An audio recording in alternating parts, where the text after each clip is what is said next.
years ago, I had a show here at PYRO Gallery that was based on and in the context of Me Too. So since I paint women and I want to support women, I wanted to kind of continue or follow along that theme. All of my models have been residents of Family Scholar House, and many of them have suffered abuse. So especially the ones 2 years ago were, had been through that. So they modeled for the paintings that were, at the minute they broke away from the abuse.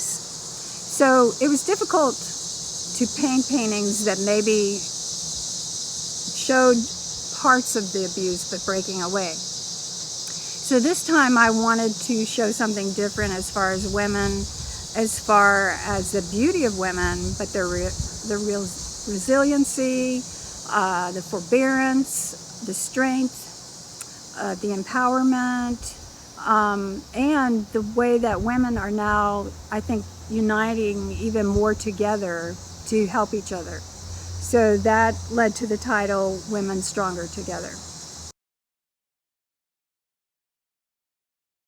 My grandmother, without a doubt, because I think she loves art, or she loved art, and she noticed that spark of ability and talent in me at a very young age. And she was always encouraging me, buying me art supplies, buying me art books. Anything that I drew, she thought was next to Michelangelo or Rembrandt. So when you have somebody like that encouraging you, that'd probably be the direction you go in. Now that is a difficult question because I have so many, but near the top, or I'd say at the top, would be Maya Angelou. I love her work, especially the poem And Still I Rise. It's like a deep meaning for me, and it's helped me over the years. So I'd say she's probably the most influential for now. Yeah. For this show, the painting Voltage is of a very influential woman of my youth who I used to play music with, and she exuded such strength, inner strength and outer strength, that she always fascinated me with just her carelessness with how she presented herself, as far as what other people perceived her to be. I chose to paint her because she kind of shaped a part of my youth and was a very strong woman figure in my life, and I thought it was very fitting for the show. The most influential woman in my life was my mom. My mom was a watercolor artist, a painter. She taught me a lot about composition, about the use of color. She just had a great eye. One of my favorite things about working with my mom on reviewing her work actually was a discussion we had one day where I said, gosh, have you noticed that in every one of your paintings there's a dark spot? It was the strangest thing. There was just a dark, it could be a beautiful outdoor scene, but there would be an area within the painting that was dark. And over time, I came to the understanding that it was a compositional element. And when asking her directly about it, she said, gosh, I never even saw that, which I always thought was hilarious. Was my mother. She made me the smart, fearless, funny, and quite sexy female that I am now. I love that.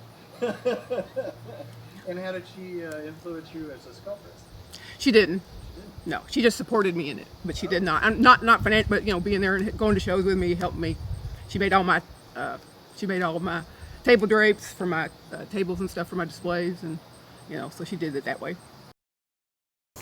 Well, I think I'm gonna go with my high school art teacher, Barbara Hester. She is the person that inadvertently pushed me into abstract art, and that was, I don't know, it opened things up for me a lot. She was really encouraging and helped me get a scholarship to college, and I guess made me believe I could do this.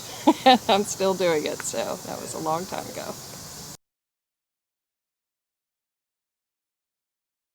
I have two pieces in the show, and I've specifically chosen the almost polar opposite feel of each painting because I wanted to kind of show that, you know, not only strong and determined can we be as women, but women are also working together to, you know, embrace their femininity and embrace subtlety and, you know, all of the delicacies of their emotions and stances. And I worked with two women, and we went and shot at the Culbertson Mansion.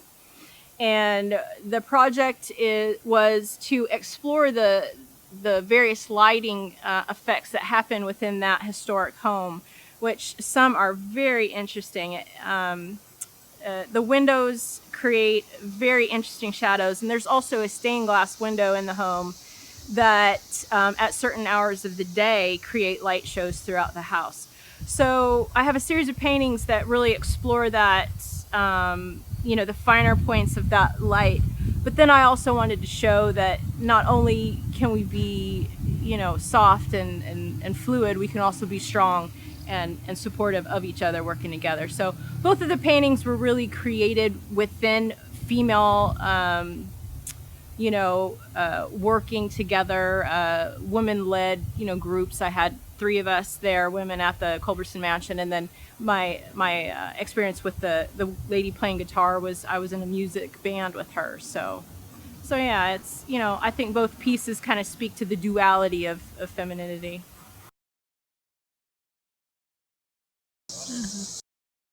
My work, as you know, it's about strong African American women, and I think it fits in this show because I believe women are stronger together if they include everybody in it. And so I like the idea of diversity in women, and when we are together, we are a force to be reckoned with.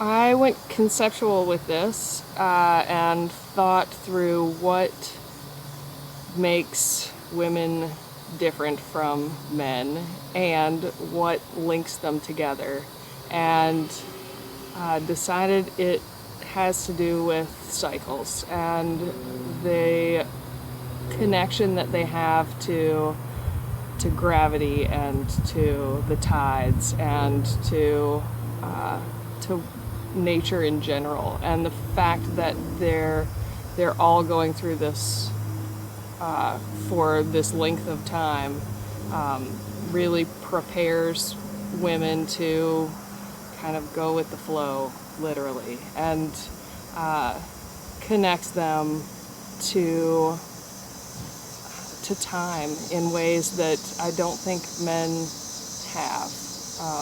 And I don't know, I struggled with this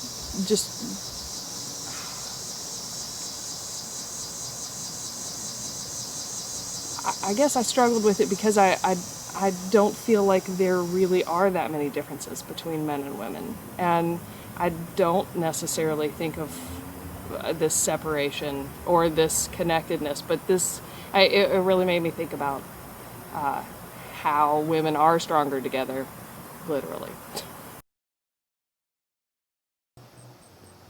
I took it from the standpoint, I tried to make joyful women even in loss, as opposed to, you know, coming from the, you know, all that hashtag Me Too and all the things going on, and women as secondary citizens. So I decided to make my women, you know, joyful and happy to be alive and happy to be still dancing.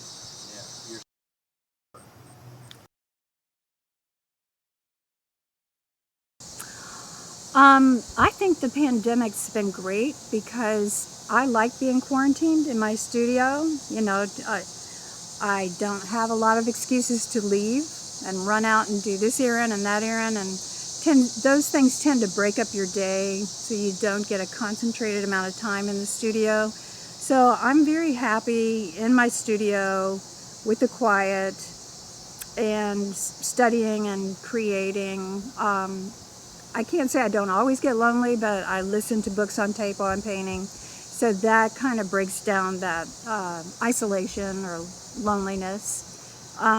So in that respect, I would say it's been in my favor, since I'm healthy, to be quarantined.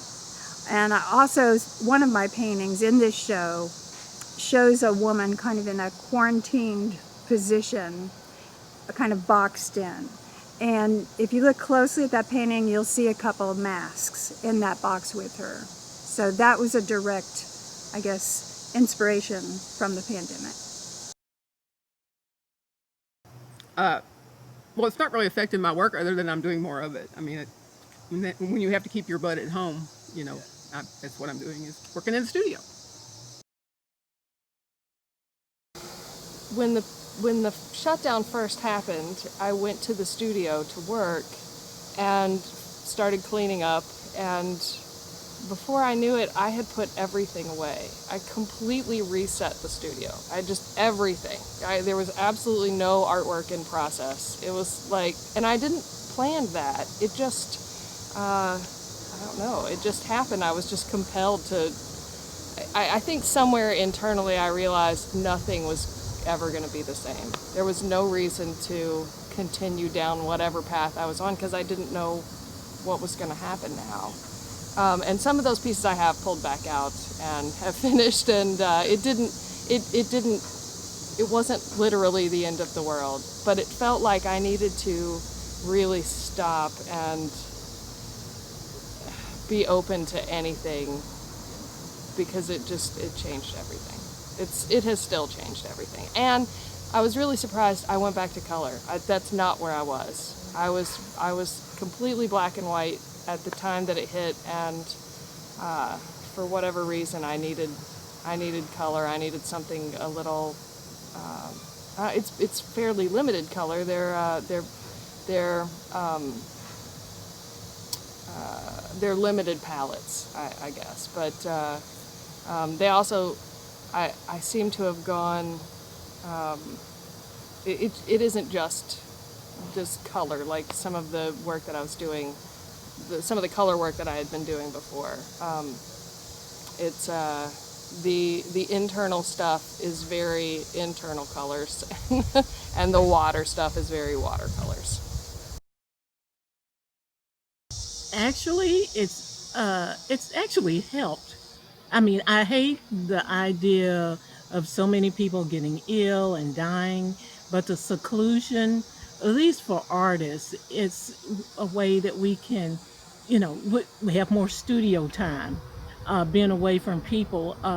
I saw on Facebook it was a cartoon. It said artists before the pandemic, and there's a person by the canvas painting, artists during a pandemic, same person, same position, painting, artists after the pandemic, same person, and that's what, that's been my life for the past couple of months. I've had more time to paint. But in the same way, I've had more time to connect with people through Zoom and through my artwork. So it's a sad time, but it's also a time to, I guess, start all over again for this country. Yeah. The pandemic has been more difficult for me in some ways, in terms of, as a photographer, you need to get out and explore the world around you, and that's what you capture and reflect back. And the pandemic has made it more difficult to do that. But what it has done is it's driven me into a closer alignment with what's already around me. So I've spent a lot of time discovering color, shape, and form in the garden. And as the garden has developed over the course of the pandemic, my work has reflected what's available to work on. So I try to be more innovative in the darkroom, in the digital darkroom, when I start working through a project. But I also try to be more open to, okay, so what's the beautiful detail that's available And that's taught me an appreciation for you're only as alone as you choose to be. You can explore in great detail whatever's right in your proximity, and I take great joy in that.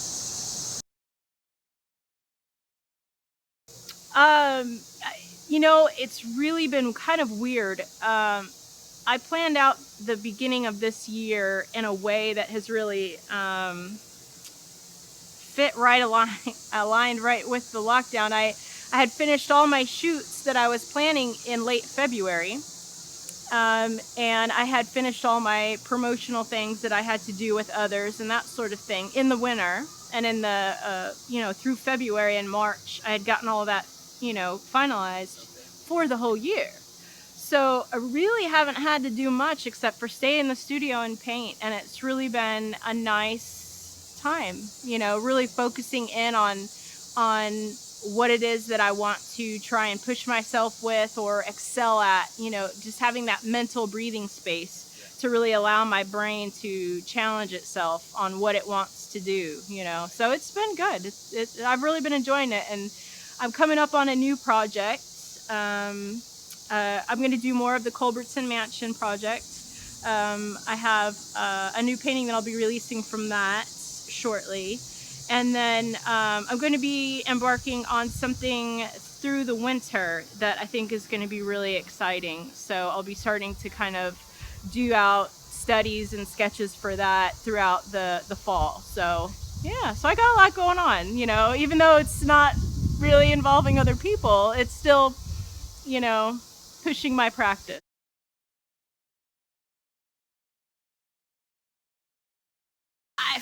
I don't think it's far-fetched to say that, artists are more likely to enjoy solitude, just the nature of the beast with that. But I don't know, on the other hand, I haven't gone to, this is the first time that I've gone to a gallery since going to LA in February. So, I miss it, but it'll come back.